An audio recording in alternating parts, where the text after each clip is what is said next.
We are 4 days out from UFC 322 JDM versus Islam for the welterweight strap. Welcome back to Fight Week with Gibbo. And since yesterday, some new stuff has come out as we get into this fight week. Islam Makhachev was on Adin Ross's stream. We got to see a casual behind the scenes of Islam, just talking about his preparation for this fight. He was been in New Jersey for probably 2 to 3 weeks, and then before he came to New York, so he's been on the East Coast of America for a good amount of time to get himself ready to get a circadian rhythm, climatize, all that stuff, get his body clock in the right zone to peak for fight night. We saw Adin Ross's stream at the gym, just doing a little bit of a session with Habib and Islam, and DC was there, and DC he was shocked and glazing Islam to see his physique and the fight shape he is in, because Islam is not having to kill himself to make 155. And in the stream he said the heaviest he got up to was like 86, 87 kilograms, which was around 190 pounds. Getting up to almost 190 pounds, man. So he's cutting 20 pounds down to welterweight. So obviously he's bulked up a little bit because he's fighting at welterweight, but man, that's why he's such a weight bully for the lightweight division. And yeah, and with this card being at MSG, Madison Square Garden, this is like the 8th event they've had there. The first time they were there was 2016 when Conor McGregor became the first ever simultaneous champion in 2 weight divisions with his victory over Eddie Alvarez, possibly one of the greatest title fight clinics of all time. But the last time we were there was John Jones versus Stipe. This time last year, pretty much a nothing fight. No one really wanted to see it because Tom Aspinall was interim champ at this time, and the fight got cancelled because of Jones' injury, and they just went away with it. And so that was the last time we were there. And other times we've been was Pereira, Prohaska, Adesanya, Pereira. So Pereira's looks like he's had the most fights at MSG. He's had 2 fights.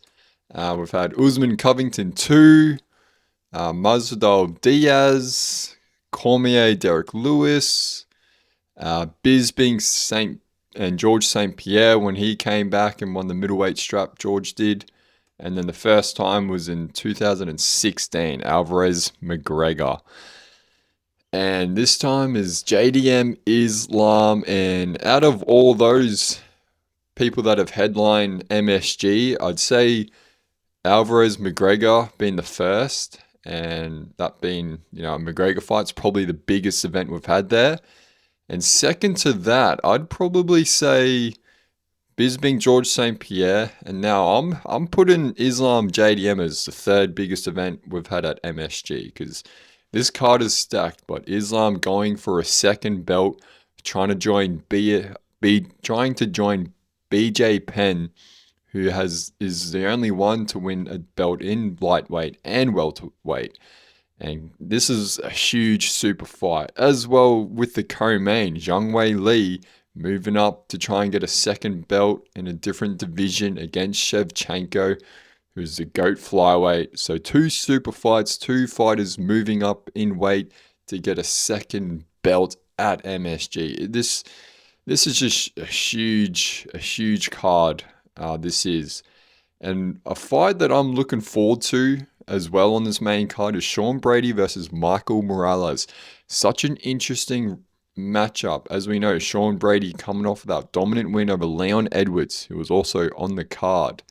And he's currently ranked number 2, Sean Brady is. So, and I got to give him credit for taking this fight against a dangerous, undefeated Michael Morales, who was ranked number 8, coming off that easy dominant win over Gilbert Burns, who's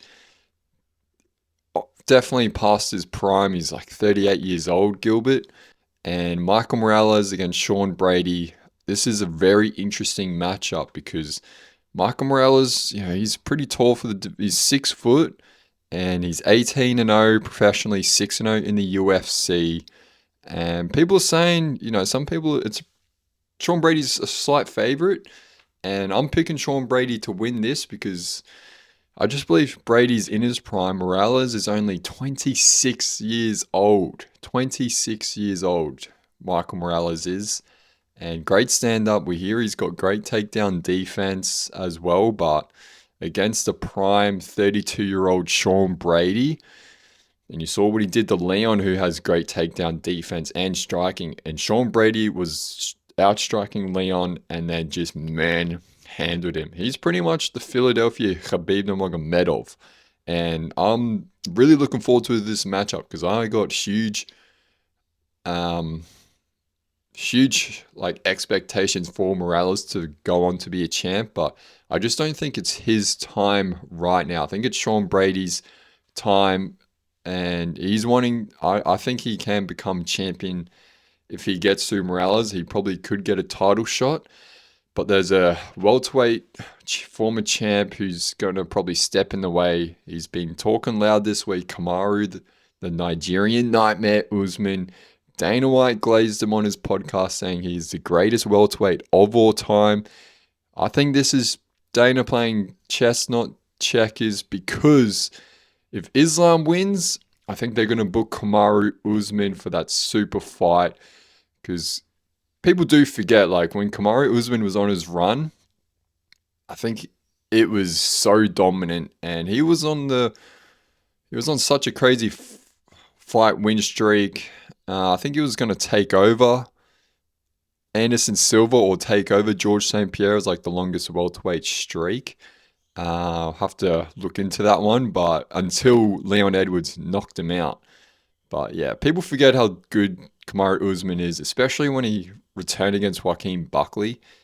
Was an underdog, and I was like, take my money.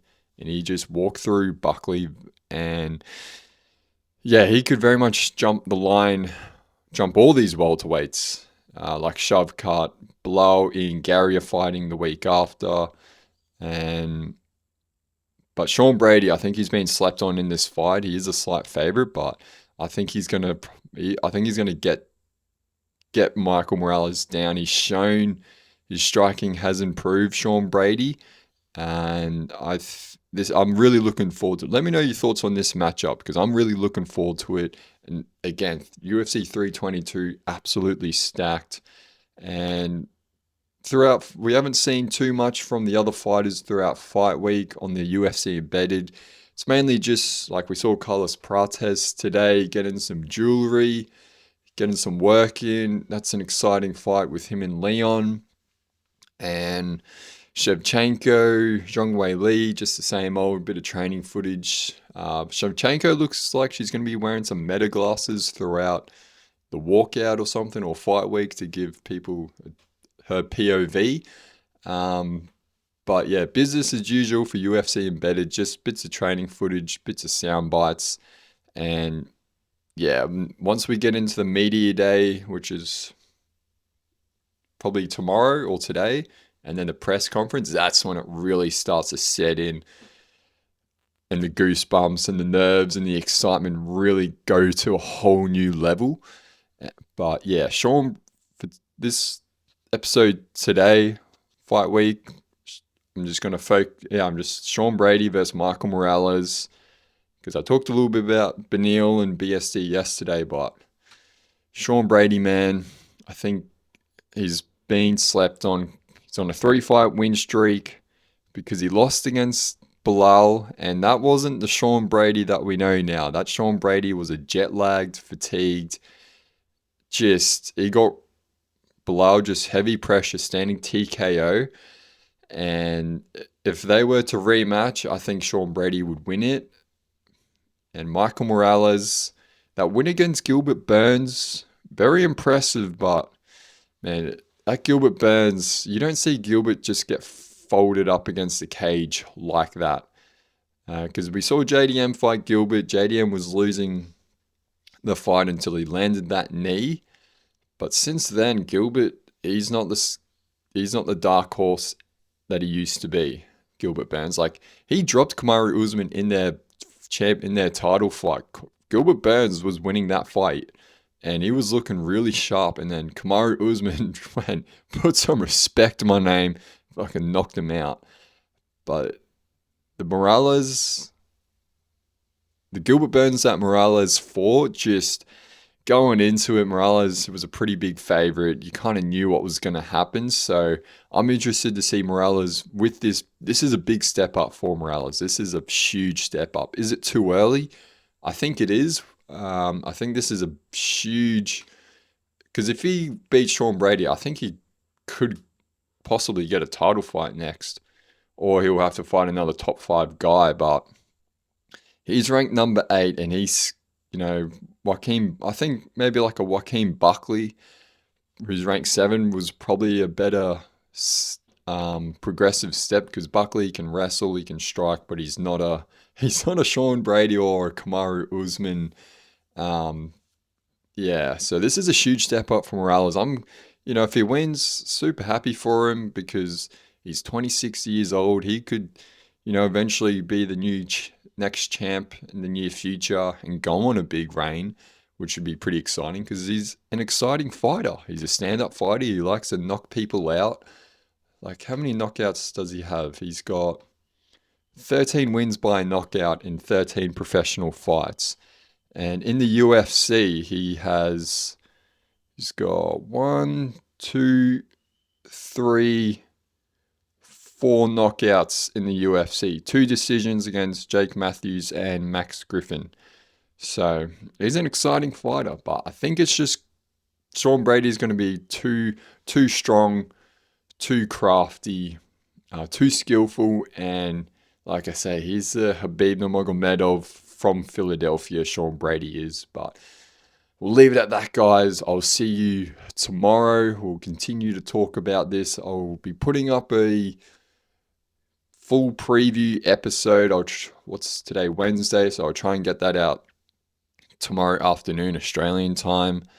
Do a full card preview as well. But because there's just so much to talk about, I thought doing little videos like this, just to mention things that might not get mentioned in the preview, because just the history of MSG itself, you could do a full-on episode just on that. But let me know your thoughts on that Sean Brady Michael Morales matchup. But we'll leave it at that, guys, and I'll see you tomorrow. Catch you later.